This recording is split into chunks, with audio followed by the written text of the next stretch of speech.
தாவேக எம்எல்ஏவிடம் குதிரை பேரம் பேசிய வழக்கில் கைதாகி ஜாமீனில் இருக்கும் திருநாவுக்கரசு பரபரப்பு பேட்டி ஒன்று அளித்திருக்கிறார். அதனை தற்பொழுது பார்க்கலாம்.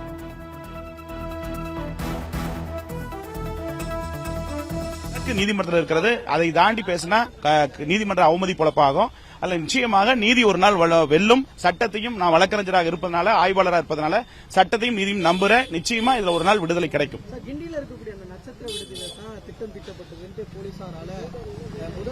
அதாவது காவல்துறை அதிகாரிகள் நீதியரசர் முன்னிலையில் வைக்கப்பட்டு ஸ்டேட்மெண்ட் எடுக்கிறதா நீதிமன்றத்தில் செல்லும். சட்டப்படி ஒரு வழக்கறிஞரா சொல்றதுல அதனால அவங்க ஒரு கம்ப்ளைண்ட் இது பண்ணிருக்காங்க, அதை அரெஸ்ட் இது பண்ணிருக்காங்க. அவங்களுடைய விசாரணை நீதிமன்றத்தில் இருக்கு. நீதியரசரிடம் எங்க தரப்பு வாதங்களே சொல்லப்பட்டிருக்கு.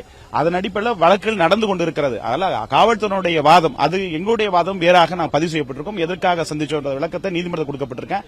அதை நகல் எடுத்து படிச்சு பார்த்தீங்கன்னா தெரியும். அதை நான் அதை மீடியாவில் சொன்னா நல்லா இருக்காது. நான் கருதி நான் சொல்ல நினைக்கிறேன். கட்டாயம் நான் வாய் திறப்பேன். ஆனா இப்ப திறந்தா நல்லா இருக்காது. அது காலம் நேரம் வேண்டும், வேற ஒன்றும் கிடையாது. உண்மைகள் ஒரு நாள் வெல்லும், தர்மம் ஒரு நாள் வெற்றி பெறும். அதனால இப்போதைக்கு நீதிமன்றத்தில் வழக்கு இருக்கிறதுனால எந்த ஒரு கருத்துக்களும் எந்த ஒரு பதில்களும் சொல்லாமல் இருப்பது நல்லது. நிச்சயமாக சட்டத்தையும் நீதிமன்றத்தை நம்புகிறேன். நிச்சயம் இந்த வழக்கிலிருந்து விடுதலை ஒரு நாள் கிடைக்கும். என் தரப்பில், என் நிறுவனம் தரப்பில், ஐபிடிஎஸ் பொலிட்டிக்கல் ஸ்ட்ராட்டஜி தரப்பில் ஒரு அக்ரிமெண்டோ, ஒரு பிரைவேட் நிறுவனம், ஒரு ஸ்ட்ராட்டஜி நிறுவனம் எனக்கு யாராவது கொடுத்தோ, அக்ரிமெண்ட் கொடுத்தோ, இல்ல முறைப்படி ஒரு விவேகவாப்பாளர் பிரசாந்த் கிஷோர் இருக்காங்க, சுனில் இருக்காங்க, மத்த ஜான் ஆரோக்கியசாமி எல்லாம் இருக்காங்கன்னா அவங்க நிறுவனம் நடத்துறாங்க. அந்த நிறுவனத்தின் மூலம் அக்ரிமெண்ட் போட்டு செய்யறாங்க. ஒரு வேக வகுப்பாளராக கிட்டத்தட்ட 25 ஆண்டுகளாக ஊடகங்களை சந்திச்சு கொண்டிருக்கேன். தமிழகத்திலே, இந்தியாவிலே முதல் முறையாக விஜய் முதலமைச்சர் சொன்னது நான் தான். யாராவது மறுக்க முடியுமா?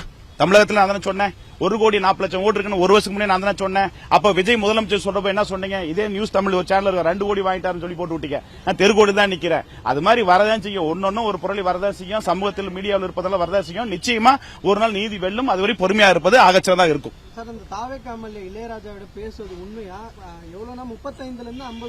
இல்ல, அதாவது இல்ல, அவரிடம் பேசுன உண்மை. அந்த அமௌண்ட்டுக்கான விஷயம் விளக்கம் நீதிமன்றத்தில் கொடுக்கப்பட்டிருக்க, சொல்லப்பட்டிருக்க.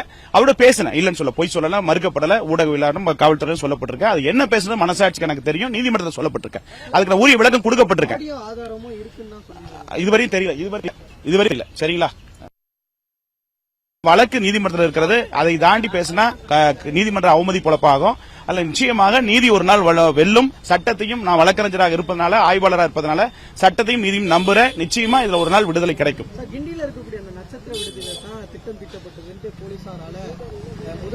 அதாவது காவல்துறை அதிகாரிகள் நீதியரசர் முன்னிலையில் வைக்கப்பட்டு ஸ்டேட்மெண்ட் எடுக்கிறதா நீதிமன்றத்தில் செல்லும். சட்டப்படி ஒரு வழக்கறிஞரா சொல்றதுல அதனால அவங்க ஒரு கம்ப்ளைண்ட் இது பண்ணிருக்காங்க, அதை அரெஸ்ட் இது பண்ணிருக்காங்க. அவங்களுடைய விசாரணை நீதிமன்றத்தில் இருக்கு. நீதியரசரிடம் எங்க தரப்பு வாதங்களே சொல்லப்பட்டிருக்கு. அதன் அடிப்படையில் வழக்குகள் நடந்து கொண்டிருக்கிறது. அதனால காவல்துறையுடைய வாதம் அது எங்களுடைய வாதம் வேறாக நான் பதிவு செய்யப்பட்டிருக்கும். எதற்காக சந்திச்ச விளக்கத்தை நீதிமன்றத்தில் கொடுக்கப்பட்டிருக்கேன். அதை நகல் எடுத்து படிச்சு பார்த்தீங்கன்னா தெரியும். அதை நான் அதை மீடியாவில் சொன்னா நல்லா இருக்காது. நான் கருதி நான் சொல்ல நினைக்கிறேன். கட்டாயம் நான் வாய் திறப்பேன். ஆனா இப்ப திறந்தா நல்லா இருக்காது. அது காலம் நேரம் வேண்டும், வேற ஒன்றும் கிடையாது. உண்மை ஒரு நாள் வெல்லும், தர்மம் ஒரு நாள் வெற்றி பெறும். அதனால இப்போதைக்கு நீதிமன்றத்தில் வழக்குனால எந்த ஒரு கருத்துக்களும் எந்த ஒரு பதில்களும் சொல்லாமல் இருப்பது நல்லது. நிச்சயமாக சட்டத்தையும் நீதிமன்றத்தை நம்புகிறேன். நிச்சயம் இந்த வழக்கிலிருந்து விடுதலை ஒரு நாள் கிடைக்கும். என் தரப்பில், என் நிறுவனம் தரப்பில், ஐபிடிஎஸ் பொலிட்டிக்கல் ஸ்ட்ராட்டஜி தரப்பில் ஒரு அக்ரிமெண்டோ, ஒரு பிரைவேட் நிறுவனம், ஒரு ஸ்ட்ராட்டஜி நிறுவனம் எனக்கு யாராவது கொடுத்தோ, அக்ரிமெண்ட் கொடுத்தோ, இல்ல முறைப்படி ஒரு விவேகவாப்பாளர் பிரசாந்த் கிஷோர் இருக்காங்க, சுனில் இருக்காங்க, மத்த ஜான் ஆரோக்கியசாமி எல்லாம் இருக்காங்கன்னா அவங்க நிறுவனம் நடத்துறாங்க. அந்த நிறுவனத்தின் மூலம் அக்ரிமெண்ட் போட்டு செய்யறாங்க. ஒரு வேக வகுப்பாளராக கிட்டத்தட்ட 25 ஆண்டுகளாக ஊடகங்களை சந்திச்சு கொண்டிருக்கேன். தமிழகத்திலே, இந்தியாவிலே முதல் முறையாக விஜய் முதலமைச்சர் சொன்னது நான் தான். யாராவது மறுக்க முடியுமா? தமிழகத்தில் நான் தானே சொன்னேன். 1,40,00,000 ஓட்டு இருக்குன்னு ஒரு வருஷத்துக்கு முன்னே நான் தானே சொன்னேன். அப்ப விஜய் முதலமைச்சர் சொல்றப்ப என்ன சொன்னீங்க? இதே நியூஸ் தமிழ் ஒரு சேனல் 2 கோடி வாங்கிட்டாருன்னு சொல்லி போட்டு விட்டீங்க. நான் தெருக்கோடி தான் நிக்கிறேன். அது மாதிரி வரதான் செய்யும். ஒன்னொன்னு ஒரு பொருளை வரதான் செய்யும். சமூகத்தில் மீடியாவில் இருப்பதெல்லாம் வரதான் செய்யும். நிச்சயமா ஒரு நாள் நீதி வெல்லும். அதுவரை பொறுமையா இருப்பது ஆகச்சிறதா இருக்கும்.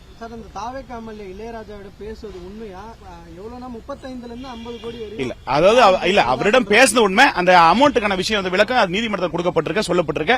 அவரோட பேசின இல்லன்னு சொல்ல, பொய் சொல்லல, மறுக்கப்படல, ஊடகவியலாளரும் காவல்துறை சொல்லப்பட்டிருக்க. அது என்ன பேசுறது மனசாட்சிக்கு எனக்கு தெரியும். நீதிமன்றத்தில் சொல்லப்பட்டிருக்க, அதுக்கு உரிய விளக்கம் கொடுக்கப்பட்டிருக்க. இதுவரையும் தெரியல, இதுவரை இல்ல. சரிங்களா?